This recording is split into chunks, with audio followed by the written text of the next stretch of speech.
if you are going to wage modern warfare, you need power and materiel and industrial installations. And that's exactly what was in the Ruhr Valley during World War II. And the only way to really stop all that production of material was to break the dams, and hence the term dam busters, a movie and a book by Ted Barris. Ted is on the other side of the screen. Welcome back, Ted. A pleasure, Alan. Nice to see you again. Tell me in brief terms, what was so important about the Ruhr Valley? I mean, the statistics you go into in the book are really staggering. It was really an important area, right?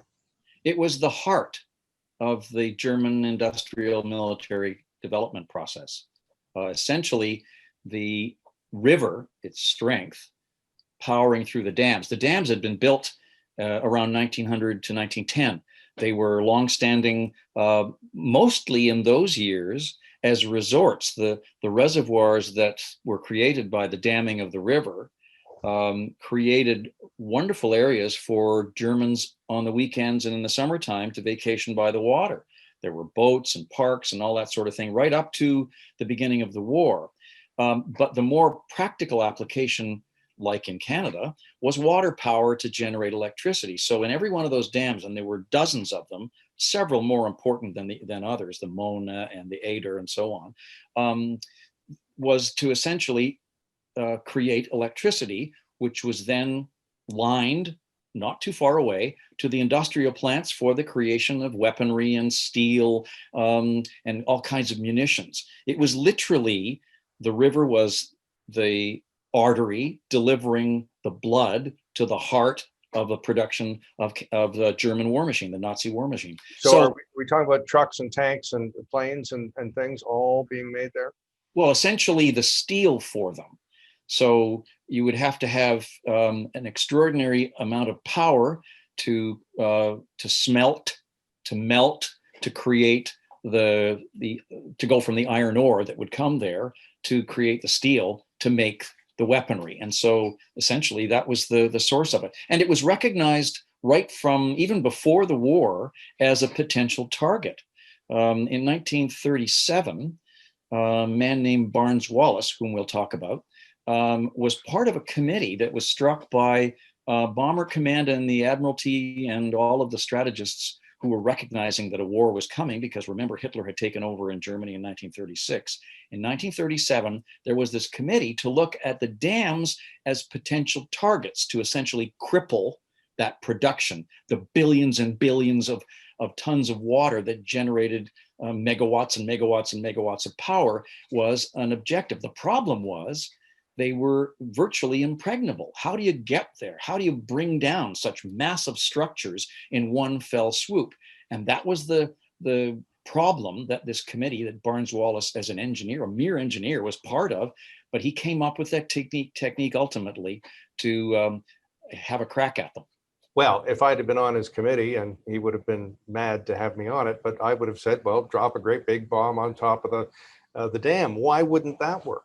Well, it's interesting, and the movie that came out in 1955 and shows Barnes Wallis sort of explaining his theory to a friend, and he has a diagram and he lays it out in front of him, and he says, I'm paraphrasing what he said. He said, we need a 10,000 pound bomb to be dropped from 40,000 feet, and he sketches it on the little diagram, right next to the dam, and literally to come down on the water side and shatter the bomb with shatter the dam with an explosion. Well, there wasn't a 10,000 pound bomb that existed. There wasn't an aircraft to deliver a bomb from 40,000 feet. And there was nobody on the planet who could deliver a bomb so accurately as to rub next to the dam underwater to cause the explosion to bring the dam down. He was dreaming in Technicolor. Now, I'm guessing that with the water pressing up against the dam, the force of the explosion could break the face of the dam, as opposed to missing the top of it or something. Is that what that was all about? Is to get the explosion to occur underwater and have its force exerted on the face of the dam? You're exactly right in terms of the location and the force. But what Barnes Wallis discovered in the 1930s was it wasn't a matter of destroying the dam with an explosion, but he suddenly sensed and found out the details from an experience and an example right in his own backyard that would not blow the dam down, but shake it down. What he recognized, he managed to trip over some interesting construction that was going on a bridge in London. One of the famous bridges that crosses the Thames was being developed, broadened, strengthened, widened.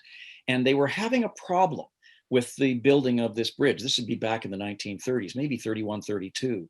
And somebody had done some forensics on the problem. The problem they had was they had these concrete piles, essentially long concrete poles.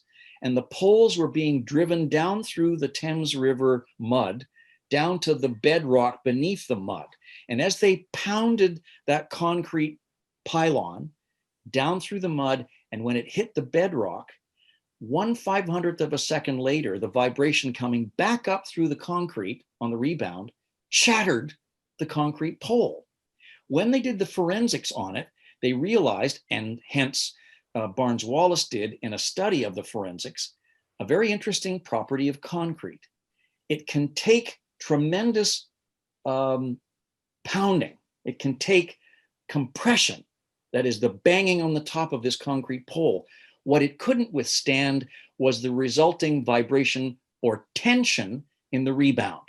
And so literally what Barnes Wallis discovered was, if you can weaken concrete in this fashion, the same way that the concrete is linking together the bricks and the stones in the dam, if you can weaken the concrete with an earthquake bomb, is what he called it, then the water pressure you described right up against the face of the dam in the billions of tons of water would literally push through that weakened concrete and drive a hole through the dam.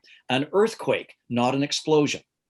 Okay, so, and I assume someone had thought, well, let's send in some commandos and they'll plant a charge, and that wasn't on because there were a lot of German troops there at the time, right?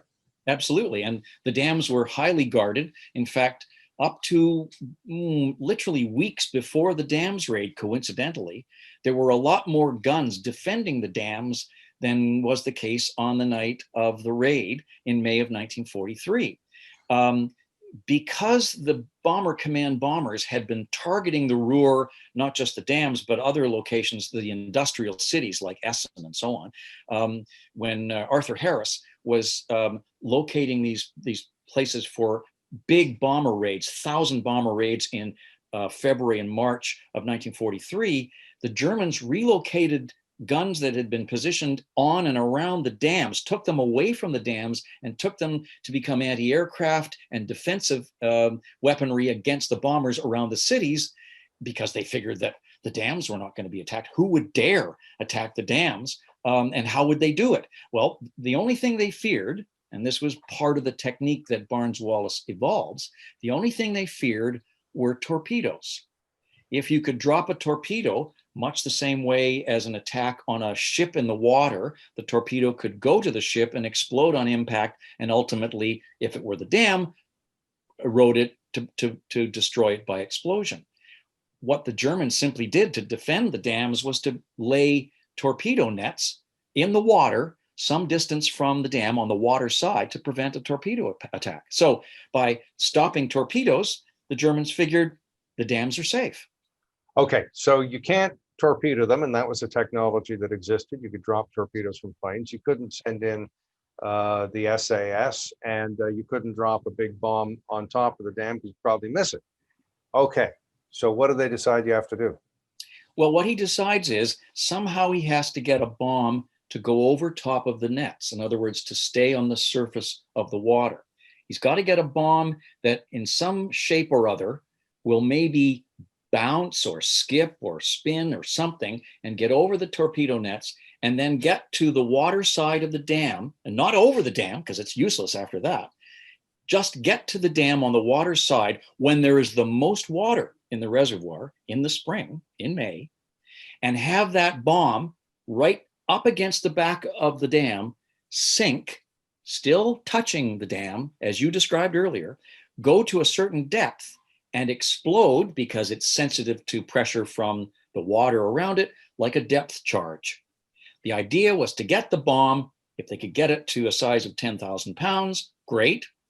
Get it to the wall somehow over the nets, have it sink, and like an earthquake, shake the dam down. So that was the problem he faced. So all you got to do is make a bigger bomb than anyone has ever made before that is too big for a Lancaster bomber to carry. Make it skip over water, and when it hits the dam, sink down and then explode. That's it, right? So how do they do that? Well, when Barnes Wallis, an engineer, was considering how to do this, he was mindful of the fact that people have a wonderful summertime habit when they're walking along the beach and they're faced with a gorgeous flat lake surface and they see a flat stone, to pick it up and to heave it across the surface of the lake. You've done it probably as many times as anybody in your audience has. Immortalized in the great Crocodile Rock by oh boy, this is like a game show. If I get the song that's holding hands and skipping stones, Elton John, Crocodile Rock, I want a prize. Okay, but what's interesting is when I ask audiences, and I've done my talk on the Dam Busters literally hundreds and hundreds of times, I go up to somebody and I say, when you go to the lake in the summertime, you pick up that stone, what do you do? And they generally mimic throwing it in front of me. And I say, okay, you probably think that that left hand that you just threw it with is responsible for making that stone skip 8, 10, 15 times, whatever. And I say, if you think that, you're wrong. It's not the force of the throw, it's the spinning of the rock. Turns out that Barnes Wallis had a friend who was a cricketer. And the cricketers who pitched cricket balls always pitched the balls with spin on it. And they recognized that by spinning the cricket ball, the batsman, would not have any idea where the hell the ball was going to go, except that when it hit the surface of the dirt in front of the batsman, it would spin and go off even more powerfully in a different direction. So using that technique, Wallis recognizes he's got to have this bomb spin to skip and to propel itself. So he immediately thinks of, okay, what shape is it going to be?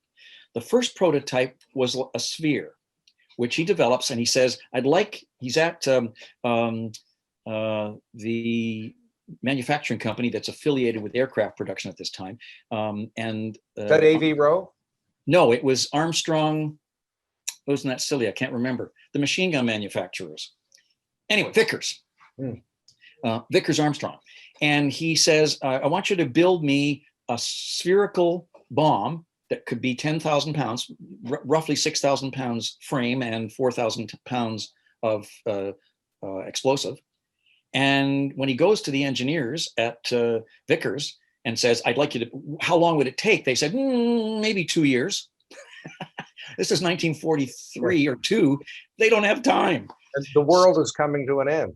Right. So what he decides is, let's go to a more traditional, more easily made design and shape. And they go to a drum, virtually like a 40-gallon drum, like a cylinder, shaped like a cylinder. And if we could get the spinning to work, to skip that 10,000 pound bomb to the dam. Okay, so now the problem is building that particular prototype. How do they get it to spin? Because it's got to spin not just haphazardly. He does, through his calculations, determine that at a certain speed, in this case, it's roughly 250 miles an hour, which, by the way, is the speed to which the newborn Lancasters rolling off the assembly line can reach, and they can carry one 10,000 pound bomb, because they're able to do that from an altitude. Okay, we got a Lancaster. How do we get it to spin? Well, the Lancasters they get coming off the assembly line have an interesting motor in their bellies. The motor drives the bomb bay doors, opens them and closes them. So in order to build the carrying device, a cradle in the belly of the Lancaster that's going to deliver this 10,000 pound bomb, they remove the bomb bay doors. So you've got calipers that come down from the belly of the Lancaster, cradle the 10,000 pound bomb, almost like it's spinning on a spindle. And then they use the motor that was opening and closing the doors to spin the bomb. which Barnes-Wallis determines has to be spinning backwards, not forwards, at 500 revolutions per minute. Now, this is like an Apollo program where people are using, I assume in those days, slide rules, no computers, and figuring out not only the weight of the bomb, the spin, but the height from which it needs to be dropped, and the speed at which the plane must be going. And all those things must align perfectly for this to work, correct? Absolutely.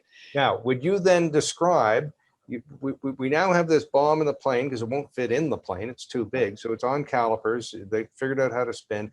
Could you please describe the training routine that the dam busters, which of course are the pilots and the others, the scientists, inventors, engineers, the dam busters, what is the training regime they go through to practice how to do this amazing feat? Well, let me give you a bit of context here. When it's decided, and it's a great story as to how they actually get the green light, Barnes-Wallis and 617 Squadron, which became the Dam Busters Squadron, they get the green light to go ahead on this, and they design. Beaverbrook, Canadian Lord Beaverbrook, okay, well, we'll get to, right? Okay, let's go back to Barnes-Wallis for a second. So Wallis has got this spinning bomb. The Lancasters is the delivery system. We've got the problem that you've alluded to now. How do we know that it's the right height, altitude off the surface of the reservoir? And all of this is engineering, which he figures out. He figures out that the bomber has to be 250 miles an hour, the bomb spinning backwards, cylindrical, 500 revolutions per minute. And it has to be not 100, not 40, but exactly 60 feet off the surface of the reservoir, approaching the dam at right angles, okay? He determines that you got to get it to 60 feet. What they find out is, if you take an Aldous lamp, which is a light, and put one in the belly of the Lancaster facing forward at an angle, and another light in the nose facing back at another angle, you can pinpoint, based on the position of those two streams of light or beams of light, when the aircraft is 60 feet off the water, okay? So I guess your altimeter wouldn't be that sensitive. You couldn't. The altimeters didn't work on water then. They nearly ended up in the drink in some of the trials, and we'll get back to the training in a minute. So now Wallis faces the problem, or poses this to Guy Gibson, who is leading 617 Squadron. You got to get the aircraft 60 feet off the water. So they come up with this light idea. Okay, so now we've got the aircraft traveling at 250 miles an hour, comes down from its long trip from England. We'll get into that as to how they got there, and does this low-level approach at 60 feet, lining up the dots and getting the bomb to spin. When I was doing a talk very early in the publication, after the publication of Dam Busters, my book, there was a guy in the front row, and he was on his computer like a kid in my class on his phone. And I leaned down and I said, "Excuse me, what are you doing?" He said, "I'm trying to figure out how long it would take the bomb traveling at 250 miles an hour and bouncing to get from roughly 800 to 1,000 yards out, which was all the other parameter, to the dam. How long it would take to get that process to happen?" I said, "I don't know. What did you figure out?" He actually figured it out on his phone. He said it would take between 5 and 8 seconds, which means everything, Alan, that you and I have been talking about for the last 10 minutes about the physics and the design and the delivery of the bomb had to happen in between 5 and 8 seconds on the approach to the dam, or the whole thing was a washout. And okay. I would guess then the Lanc would have to get out of the way pretty quickly. It had about 5 or 8 seconds to get out of the way. Well, you're traveling at 60 feet at 250 miles an hour. The detonation of the bomb, if it was delivered properly and gently hits the back of the dam against where the water is and sinks, but doesn't detonate until the depth charge like sensitivity of the bomb occurs some seconds later, the bomber would long have cleared the dam and out of harm's way. But now what he's got to do is, the squadron leader brings together about 122 men to become the core of 617 Squadron to train for this. And he gathers these guys together in late March of 1943. He knows Squadron Leader Guy Gibson, who has been given the assignment of delivering the bombs to the dams, although he doesn't know that the dams are a target yet, because it's all so top secret. He gets these guys together, and they now have to train low level over water, over land, without knowing what it is they're going to bomb or when. So they begin this very tedious series of training, what they call cross countries, where you'd go out in a pattern around England and you would cross over water. Indeed, you would go up to a little dam northwest of Sheffield and a reservoir north and west of where Scampton was, the station from which they were operating. And every day they would travel over this dam without realizing that the dam in Germany on the Ruhr, the Mona, was very similar to the one that was out there at Sheffield. And they would practice these runs going low level. And they literally started off at about 200 or 300 feet off the ground in their training exercises. And within the first day, Squadron Leader Guy Gibson says, I want all of you to travel at 100 feet or less. And in order to keep you guys honest, I'm going to send out observers from the Observer Corps to all the locations you're going to cross during your cross country. And I want you all to remain below that 100 feet or you'll be reprimanded. Because I've got the eyes on you. Some of them are clipping trees while they're doing this, aren't they? Absolutely. I mean, it's amazing. They did this for 7 weeks and they did not know that the target was the dam. Most of the crews were savvy enough and had done already at least one tour, some of them 2 tours.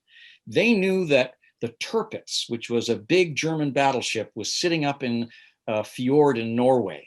And they sensed that all of this was designed to do a low-level attack on the Tirpitz. So that's what they had in their minds.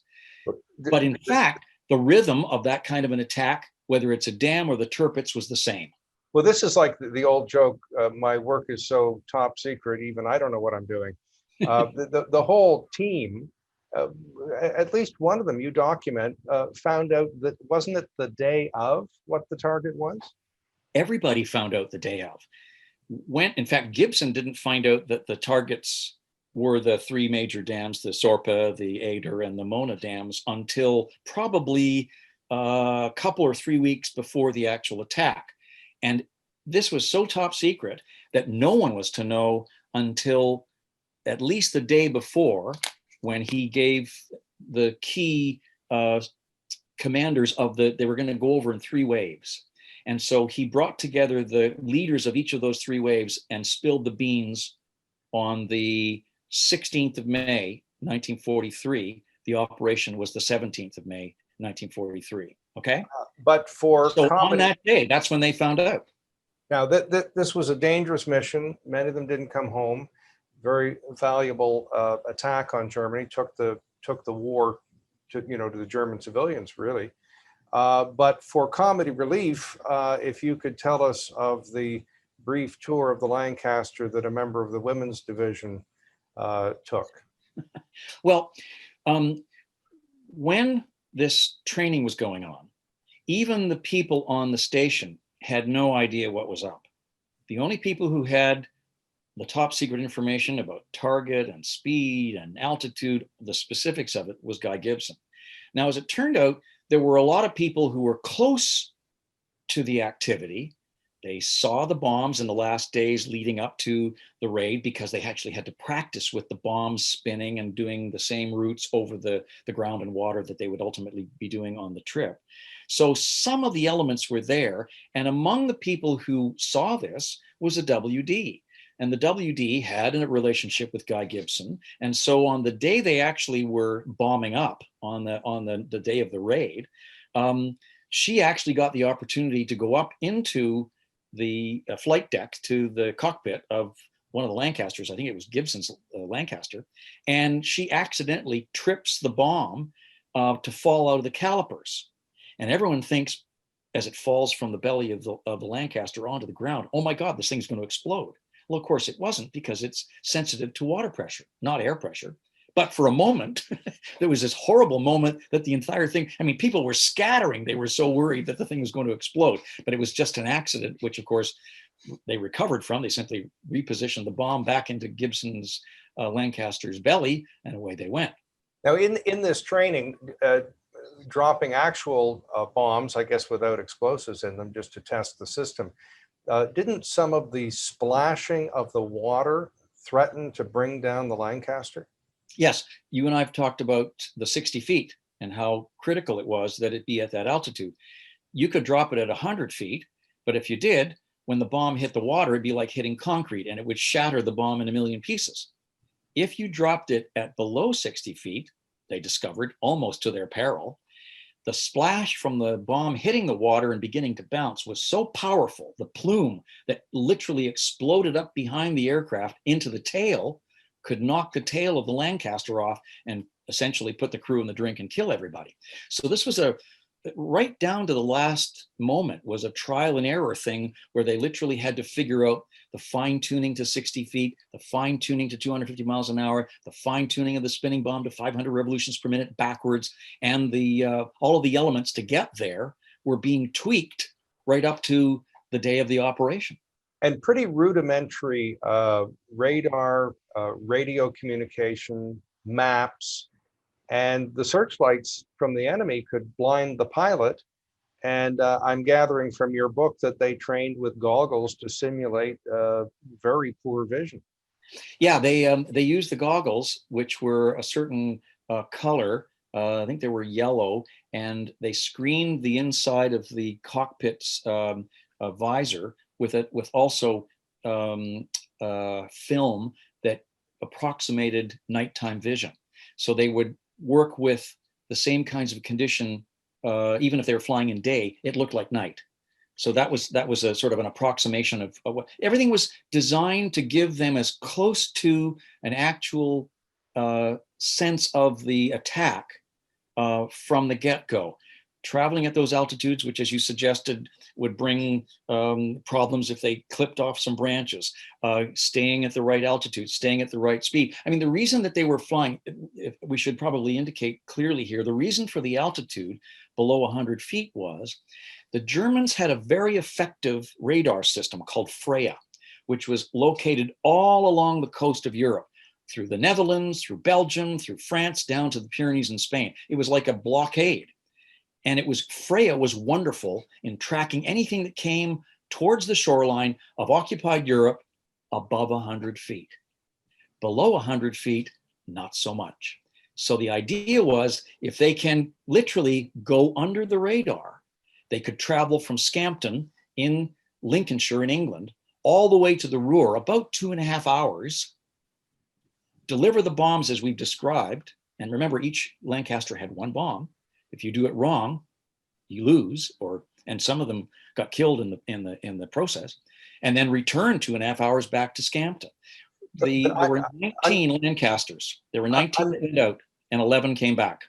Under the radar was necessary to avoid detection, but 60 feet was necessary for the right calculation to drop the bomb. So there's a bit of a double purpose there. Absolutely, and you can imagine. It's relatively well portrayed in the movie that came out in 1955. You get a sense that if you sneezed and jumped the controls, you could drive your plane right into the water or the ground.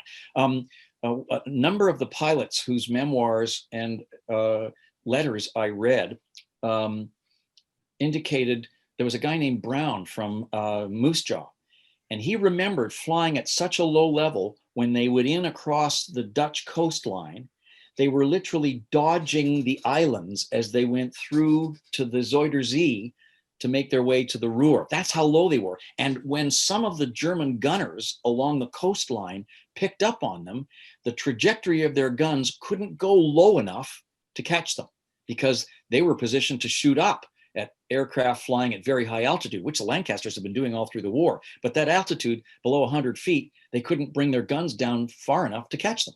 Well, in effect, you put that in context in your book that some pilots were actually flying below sea level. Yeah, as they were going around Holland. And it's Ted Barris speaking when I'm not interrupting him. And the book is The Dam Busters. So Ted, you've taken us to the point where they've got the technical matters correct, the speed, the height, and all the slide rule stuff. You've got a whole bunch of pilots who are used to flying at 60 feet and clipping trees and not sure why they're doing it.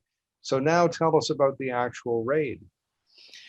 Well, the raid begins in the evening, just between 9 and 10 o'clock. I mentioned earlier that there were 3 waves. They actually were going to approach the Ruhr Valley from 2 different directions. One was a fairly direct line from Scampton across the North Sea and across an island in Holland called Walcheren and up what essentially was over the Scheldt estuary, past Antwerp and all the way into the Ruhr. The other pathway was farther north and took them through the Frisian Islands, which is where Brown went in and was dodging the islands. The idea was that if they ran into anti-aircraft, and there was a good possibility that they would, because some of them spotted the aircraft coming in to a certain extent much too late. By the time they fired up their searchlights and their anti-aircraft, the bombers were already past them. But the idea was to give as many aircraft a chance to get through as possible, because you only had 19 bombs and they had to get to at least 3 different dams. So the operation, these guys take off from Scampton. Now, let me just get the, just like in a heavyweight fight, get the sides right. You got 3 dams, you got 18 bombs. 19. 19, and will 1 bomb take care of 1 dam? No, because remember my point earlier that Barnes-Wallis makes about shaking, weakening the concrete in the dams. It wasn't going to take 1 bomb only, even snug up against the wall, to shake the concrete with the tension of the rebound to weaken the concrete. It would take several. And so in fact, the 2 major dams that were breached, it took 3, 4, 5 bombs in the case of the Mona and 3 at the Ader to do it. So almost no redundancy there. Every bomb had to do its bit. Absolutely. Okay, carry on. Okay, so now they leave in these waves, and one of the crews was piloted by a guy named Joe McCarthy, no relation to the senator. McCarthy was a Canadian, an American actually, who had come into training in the RCAF during the British Commonwealth Air Training Plan. And you and I will talk about the book I wrote on that plan on another occasion. But his story is kind of interesting because he, being an American and having the skill to fly as the war was beginning for the Canadians and the Commonwealth, the Americans weren't in the war. And he had, as a young man in New York, he'd been a lifeguard to earn enough spending money to go then from New York City out onto the island to an airfield where he could practice and get his pilot's license. And so when the war broke out in 1939, he presented himself to the US Army Air Force as a prospective bomber or fighter pilot. Well, the Americans weren't in the war and they were isolationists. They weren't ratcheting up their Air Force by any means. And so they said, we're not interested in you. Well, he was so itching to participate and do something. He then found out about a way that he could get to Canada and join the Royal Canadian Air Force. When the British Commonwealth Air Training Plan was sending out a dragnet for instructors and then cadets, and this plan trained thousands and thousands of aircrew, they put the call out around the world. Obviously, the Commonwealth aircrew were coming to Canada to be trained, but they needed people who could become instructors or who were relatively qualified or would have a leg up on the training. Well, McCarthy, Joe, had this pilot's license, and he found out about an organization called the Clayton Knight Committee. It sounds like an underground operation, which exactly what it was. Clayton Knight was a famous First World War aviator from the United States.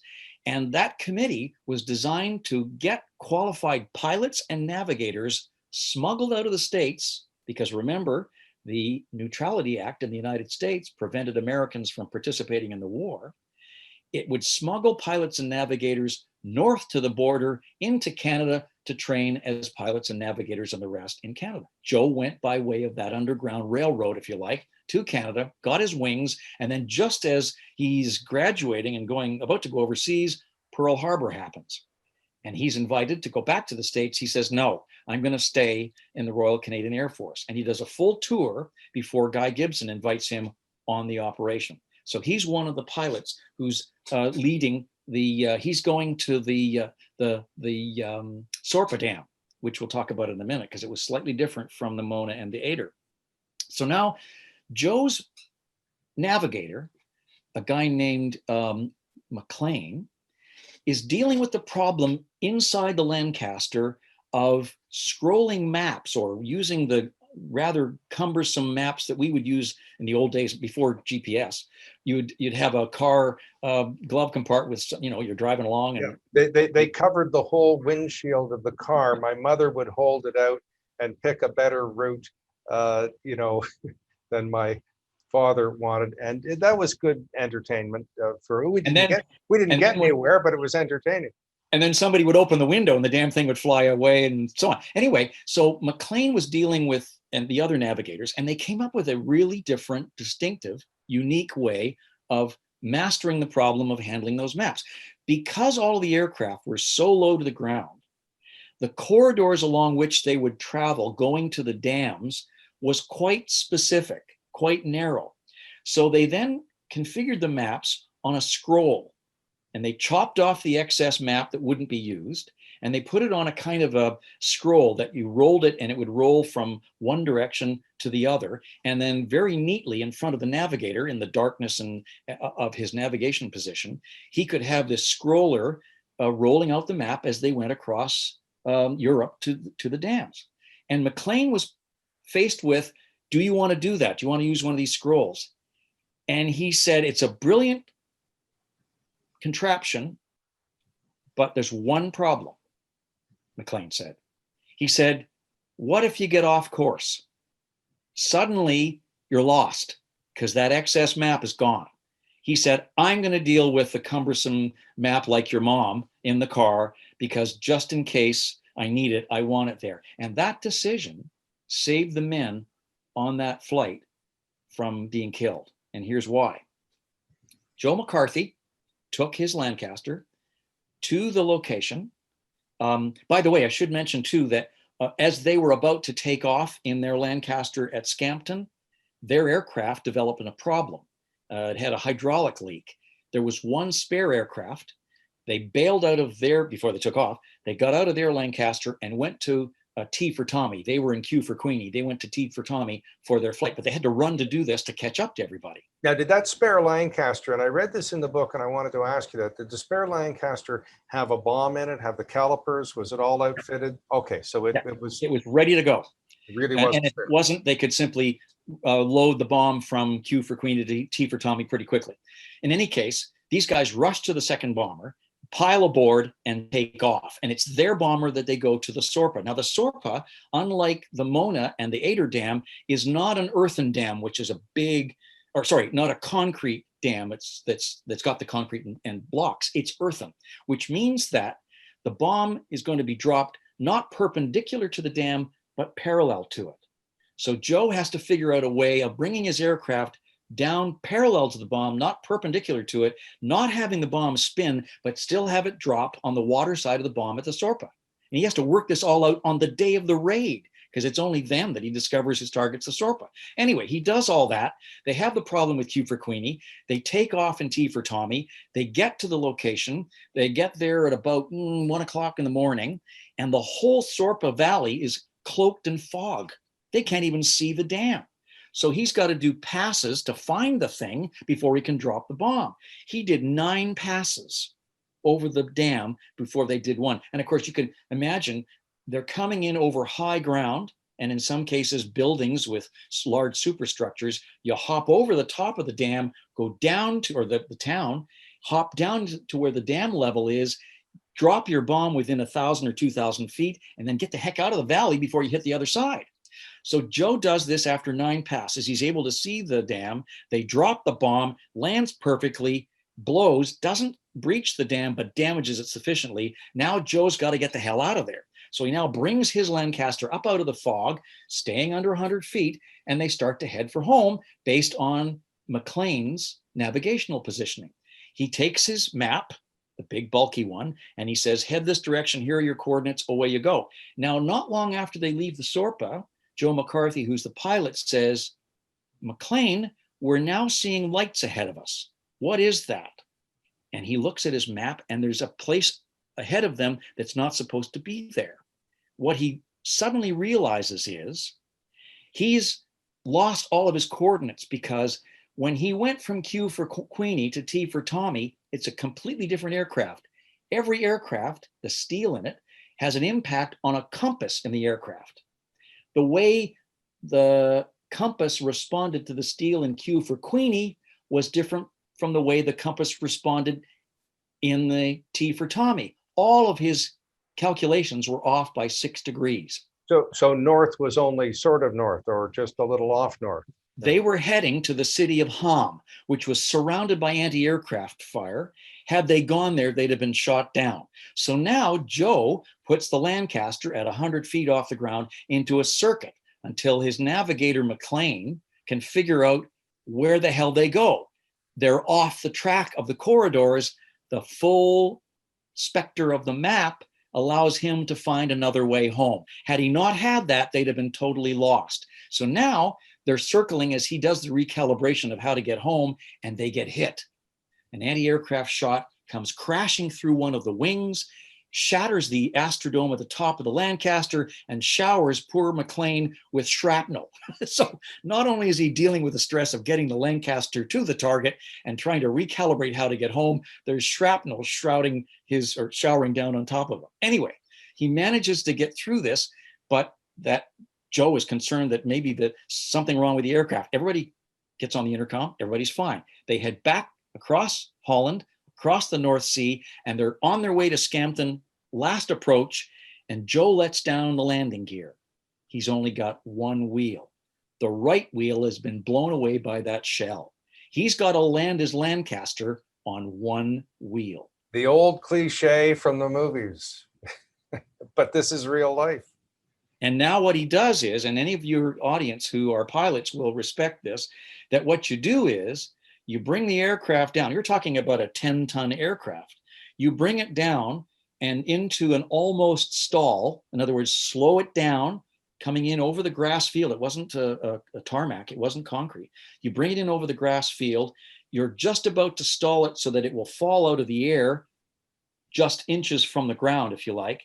And then you touch that wheel down with the drop, and then you keep all of your flaps in such a way as to keep the right wing in the air as long as possible. As you slow down, then you've got to let the wing down and go into a ground loop without exploding the aircraft in a huge crash.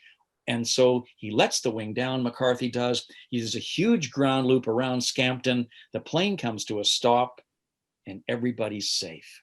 And McLean signs off on his log the date 17 May 1943, and he puts his signature. And I have an image in the book and in my presentation that shows his signature. It is the weakest, shakiest signature that McLean ever signed because of what he'd gone through, but he got his guys home. Great story, and typical of what the Canadians did on that operation. Meanwhile, back at the dam, what's happening with the dam? Well, the Mona and the Ader were breached, so we now have billions of gallons of water screeching down the valley, wiping out everything in its path.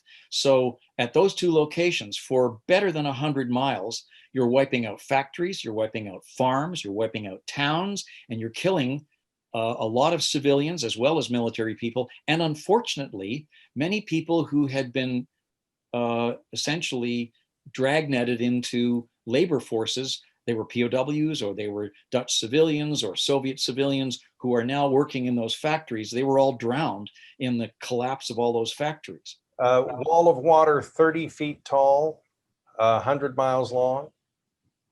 Wow. Powerful, powerful. But you know what, Alan, and this is the key to the story. It was not a tactical victory. In fact, the Germans rebuilt the Mona Dam within 76 days. That's how quickly they were able to bring their forced labor to bear to rebuild. I know you're used to hosting programs and doing interviews, but let me play too and ask you a question about exactly that topic. What did Albert Speer do when he heard about it, and what did Goebbels say about it? Well, of course, they blamed the Jews. If this was all a Jewish conspiracy. And so they made the response to the dam breaching, a propaganda operation. They said that this was, the British had used Jews to concoct this whole plan. And then all of the bodies, I think I've forgotten the exact number, about 2,000 people who had died. Every one of them, whether they were a member of the Nazi Party or not, had a swastika flag draped over their coffin. So this became an entire propaganda move in response to the horrible terror bombers from Britain.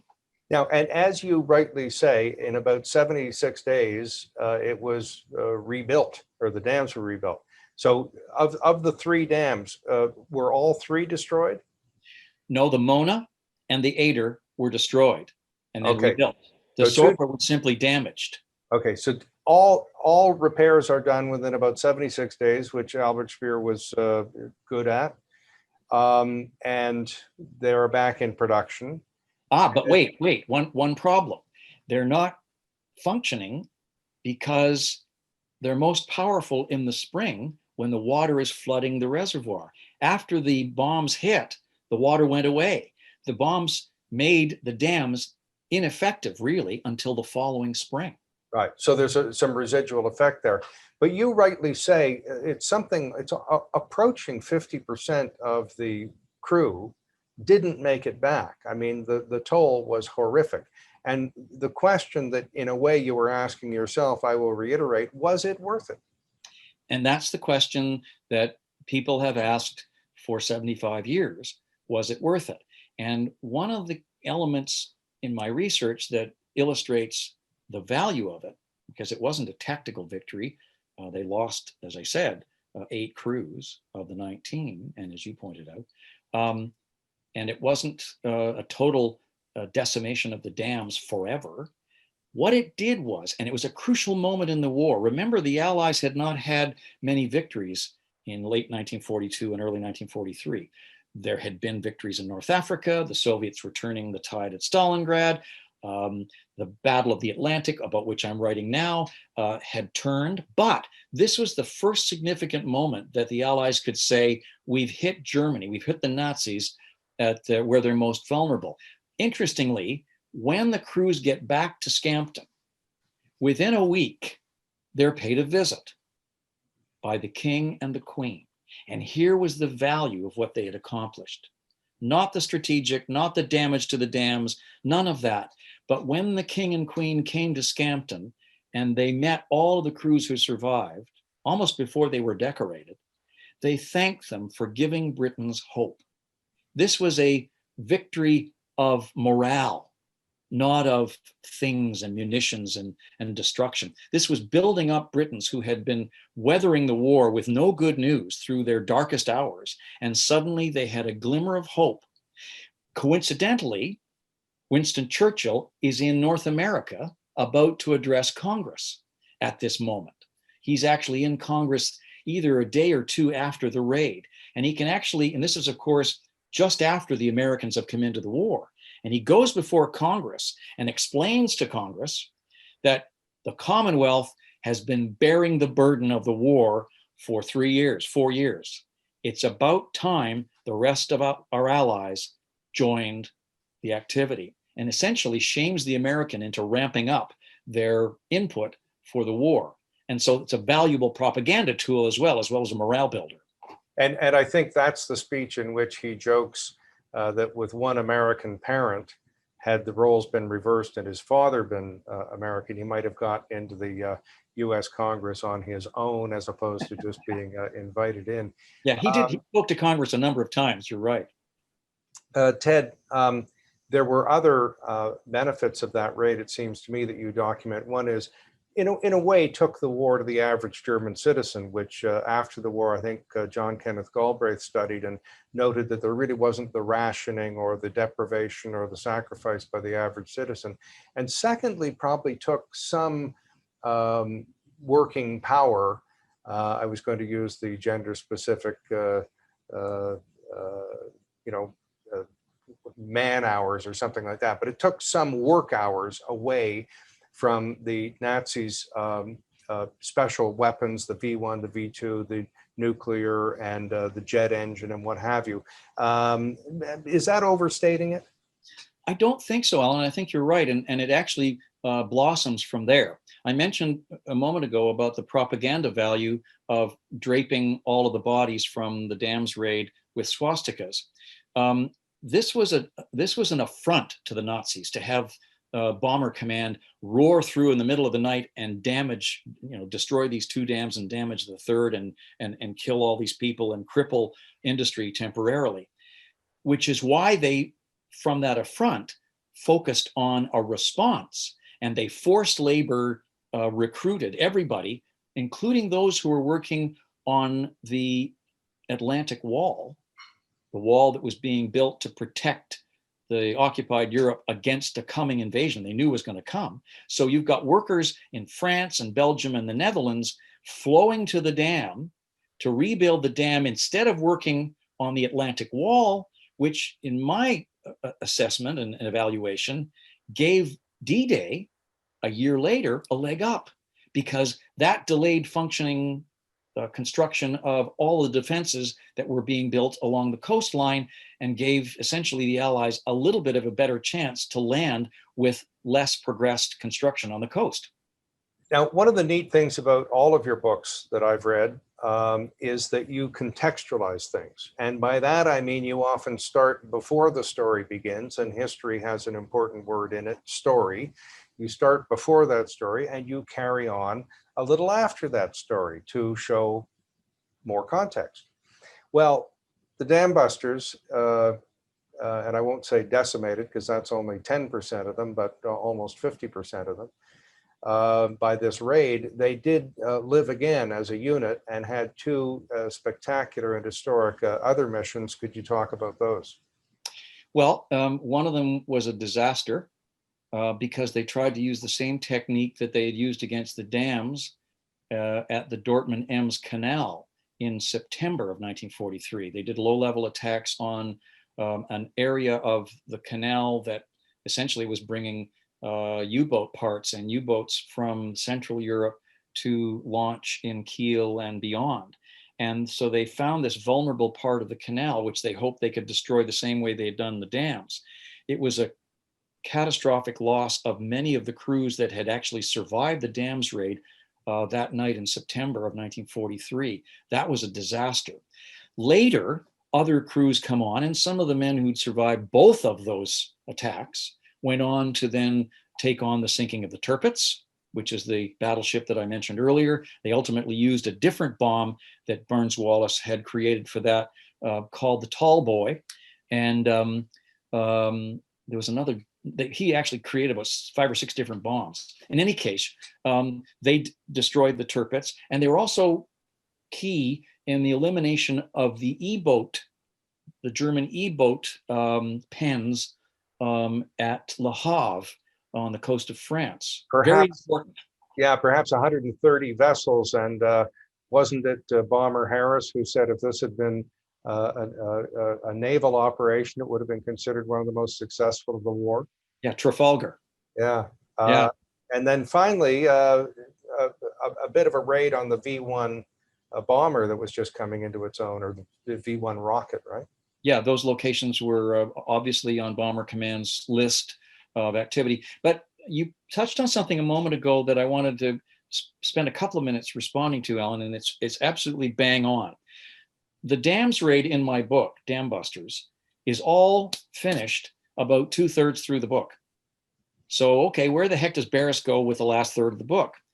And my thesis is, were it not for the people who then took the story and preserved it and retold it and kept the elements of the original research together, including the families of the dam busters. And I haven't even mentioned at this point that a quarter of the air crew on the raid, I think I said 122 earlier, it's 133, a quarter of them were Canadians. We had pilots, flight engineers, bomb aimers, wireless radio operators, gunners on every aircraft who were Canadian. And nobody, not the movie makers, not the historians who've written this story previous to me, none of them touch on that. It's a very important element. But what happened after the war was there was fear that the story, because it had happened in 1943 and there was a whole lot of war between 1943 and 45, is that the story would be lost, forgotten. It wasn't, because they got Paul Brickhill, the same guy who did the story on The Great Escape, the original draft. They got him to write up the story of the Dam Buster raid. He too forgot the Canadians, but there was an effort to preserve the story. Then from that book came the movie in 1955.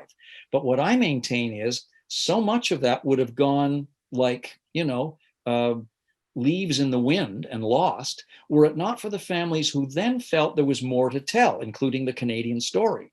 And I found families and museums, including a little museum south of Calgary, a little place called Nanton, whose function is to preserve the story of the Dam Busters. And it was to them I went to get many of the memoirs, the letters, the flight logs of the story as Canadians witnessed it that have never been told before. And in some cases, sorry? I was just going to say, I've held this up this way several times. I'll do it this way to show that there's a lot of stories in there, including up into the 70s with some of the relatives. So I commend you for that, and the museum in Alberta with a Lancaster in it. I mean, those are great stories too. Well, one of the reasons I raised that is that one of the problems that historians have faced in the last 20, 30 years is that some people who present themselves as historians are approaching veterans or their families on the claim or the premise that they're writing history, and ask the families to hand over to them valuable details and artifacts and written accounts of their father or grandfather or brother's experience, right? Or husband's experience. And the veterans' families quite generously offer the artifacts on the promise that they'll be returned. Too many of supposed historians have taken those documents and kept them and sold them for personal gain at public expense. In other words, part of the reason that this story can be told at all is that many of the families went to bat. One in particular, Cher Fraser, took a guy to court in England who had stolen her father's flight log to preserve the history, to restore it to its former self, so that I could tell the story and others like me without its being lost to history. Yeah, it's great stuff. And Ted, thank you. Very nostalgic to speak to you. I guess I first interviewed you about 40 years ago. And if you could just lean a little to your right, because there's a picture of your dad and then there's you. Is that a toupee you're wearing in that picture? No, when you see it now close up, that's my actual hair and my dad's lack of hair. And you can probably figure out that my head now looks like his then. That was a photograph that was taken when Dad and I co-authored a book called Making Music. We did two books together. One was called Days of Victory, and it dealt with veteran stories. And because of my father's passion for music and showbiz, he got the Order of Canada because of his work in that area. We decided to do a book together on musical heroes and stars of the 20th century. We did a kind of an anthology or a series of biographies on all the great musical artists of the 20th century, Canadian. Well, Ted, that's my father back there, Merchant Marines, and I want you to come back. First of all, I want you to finish the story I just interrupted. My apologies. It's youthful exuberance. But second of all, I want you to come back. We will talk about our fathers who were in WW2. Your dad at the Battle of the Bulge, fantastic story. So finish your story and then let me thank you properly. I just wanted to say that as you probably have experienced when you're with a mom or a dad or a brother or a sister with whom you've not only had a blood connection, but a working connection. When Dad and I published Days of Victory in 1995, we worked together on it. If you can imagine, two historians in one room with a couple of typewriters, and we were just transposing over to computers then, back in the 70s and 80s. In any case, two people in a room trying to tell history from two different perspectives. We had great times. And when Days of Victory, the first edition of it, came out in 1995 and the 50th anniversary of the end of the war, VE Day, the book zoomed up the bestsellers list and was on May the 5th or 6th, just before VE Day, was #1 in Canada on the bestsellers nonfiction list. And no prouder moment than to have my name next to my dad's at number one on the bestsellers list in 1995. Great thrill. I'll never forget it. Proud moment for me, working very briefly with your dad at the CBC, but that is another story. And speaking of typewriters, just in case you're feeling nostalgic, this is one. Boy, are they noisy. Yes. Ted, great stories, and thank you very much. And come on back. If we only had one of those upright pianos, a member of the WD on top, somebody down playing some tunes, and a barkeep to serve us a couple of drinks, we could carry on, but we don't. So goodbye. Thanks, Alan. A pleasure. We'll do it again. Bye-bye. Bye.